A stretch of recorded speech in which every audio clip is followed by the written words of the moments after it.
सामान तो दे दिया है ना। अक्षय की शादी में कोई कमी नहीं रहनी चाहिए। आखिर सबसे छोटा भाई है तुम सबका। हाँ माँ, आप चिंता मत करो, मैं पूरा ध्यान रखूंगा। मंगल बेटा, तूने तो कहा था कि फूल का ऑर्डर दे दिया है, यहाँ तो फूल पहुँचे ही नहीं। अब क्या बहू की विदाई के बाद फूल आएंगे? माँ, मैंने अभी बात की है फूल वाले से, वो रास्ते में ही है।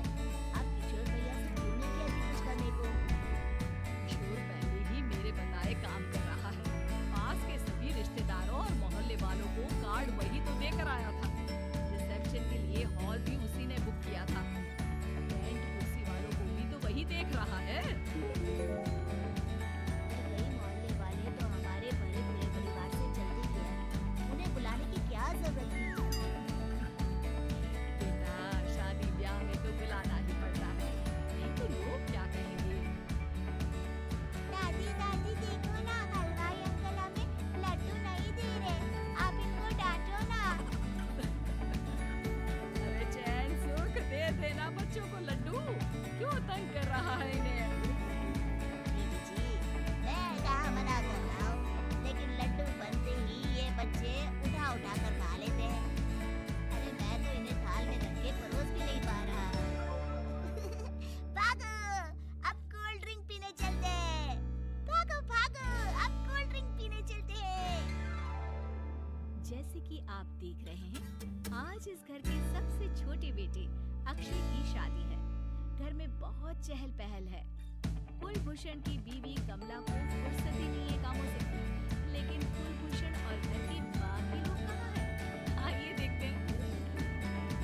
अच्छा, आप यहाँ आराम से बैठकर गाने सुन रहे हो और घर में अभी तक इतने काम बचे हैं करने को। अरे भाई, मेरे सबसे छोटे बेटे की शादी है, इसके बाद तो मैं अब चिंता मुक्त हो ही जाऊंगा। और फिर घर में तुम हो, बेटे को है, होते हुए मैं क्यों काम करूं? मैं तो शाम से बेटे की शादी में जाऊंगा, तैयार होकर। ठीक है, अब आप आराम ही कीजिए, एक बार अभिषेक की बीवी आ जाए, क्योंकि आराम करिए। और मेरी चारों बहुएं पूरे घर की जिम्मेदारियां संभालें। इतना कहकर कमला वापस अपने काम में लग जाती है। बेटा भी, तू अब तक तैयार नहीं हुआ? किससे बात कर रहा है फोन पर? तैयार कैसे हूँ? सैलून जाने से तो आपने मना किया है, क्योंकि मुझे हल्दी लग चुकी है। भाभीयों को देखो, सुबह से पार्लर में है। अक्षय की शादी हो जाती है और नंदिता बहू बनकर घर आ जाती है, लेकिन इस घर की खुशियों को मानो किसी की नजर लग गई थी। नंदिता के आने के बाद आए दिन घर की शांति भंग होती रहती। अपने माँ बाप की इकलौती बेटी को इतने बड़े परिवार की जिम्मेदारियां कहाँ संभालनी थी। अभी देखो ना, मेरे हाथों की मेहंदी भी अभी नहीं उतरी है और तुम्हारी मम्मी ने मुझे घर के कामों में लगा दिया। मैंने सोचा था कि घर की सबसे छोटी बहू होने के कारण मुझे सब पलकों पर बिठा के रखेंगे, पर यहाँ तो पलक झपकने की भी फुर्सत नहीं मिलती। देखो नंदू, शादी के पहले ही मेरे घर वालों ने तुम्हें और तुम्हारे पेरेंट्स को बता दिया था कि मैं जॉइंट फैमिली में रहता हूँ, तो फिर अब ये शिकायत क्यों? और फिर तुमसे पहले मेरी भाभी भी तो आई थी शादी करके, उन्होंने तो कभी कुछ नहीं कहा। नंदिता तब तो चुप हो जाती है, लेकिन ऐसा बहुत दिनों तक नहीं चलता। अरे नंदिता, माँ बाबूजी की दवाई का टाइम हो गया है, उन्हें दवाई दिलाओ और उसके बाद सबके लिए नाश्ता बना देना। पर भाभी, मैं तो अभी अपना फेवरेट सीरियल देख रही हूँ, प्लीज मेरी जगह आप कर लो ना ये काम। ठीक है, मैं तेरी जगह माँ बाबूजी को दवाई दे आती हूँ और नाश्ता बना लेती हूँ।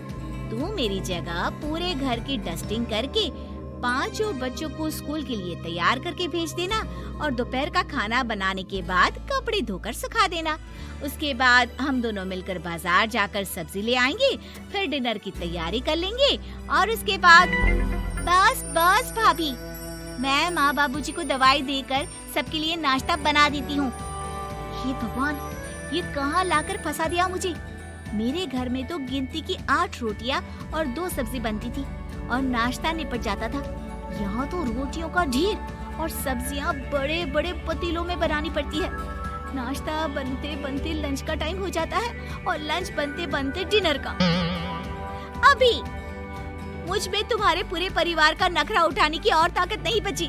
मैं ऐसे नहीं रह सकती। अरे तो क्या चाहती हो तुम? मुझे अलग रहना है बस। तो ठीक है, हम कल ही शिफ्ट हो जाएंगे किराए के घर में। इतना बड़ा घर होते हुए हम किराए पे क्यों रहेंगे? ना जी ना, घर में ही दीवार खड़ी करो अपने हिस्से के आगे। घर के साथ साथ घर की खुशियों में भी दीवार खींच जाती है। ऐसे ही कई महीने बीत जाते हैं और नंदिता माँ बन जाती है। बच्चे के आने से अभिषेक के कंधों पर खर्चों का बोझ आ पड़ता है। अभिषेक का बोझ कम करने के लिए नंदिता भी पार्ट टाइम जॉब कर लेती है, लेकिन इससे उसके सर पर नौकरी, घर और बच्चे की जिम्मेदारी बढ़ जाती है। नंदिता, ये क्या है?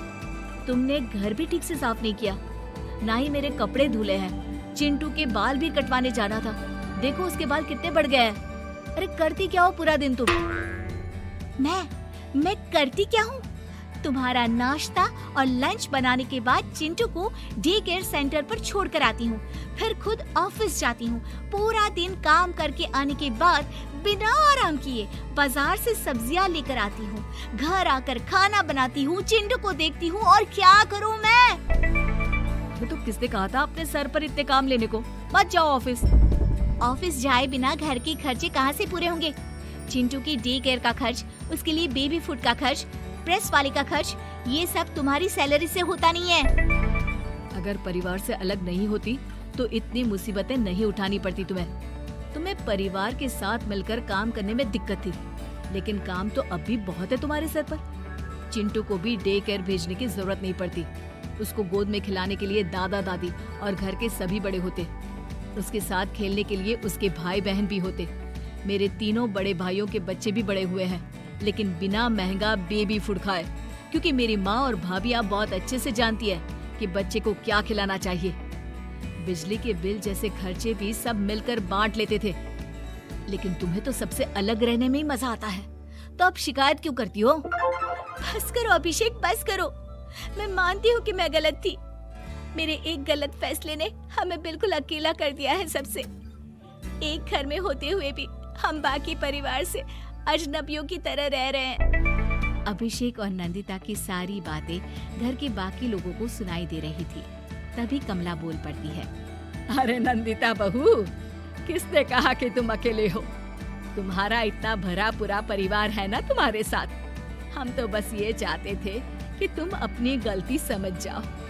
अगर हम तुम्हें समझाते तो शायद तुम ना समझती, लेकिन अपनी गलती का एहसास तुम्हें खुद हो गया है, तो अब तुम समझ चुकी हो परिवार में एक साथ रहने का मोल क्या होता है। मम्मी जी, मुझे माफ कर दीजिए, अब ऐसा दोबारा कभी नहीं होगा। अरे माफी बाद में, पहले मेरा पोता जरा मेरी गोद में तो दे, और तू जाकर सबके लिए चाय बना ला।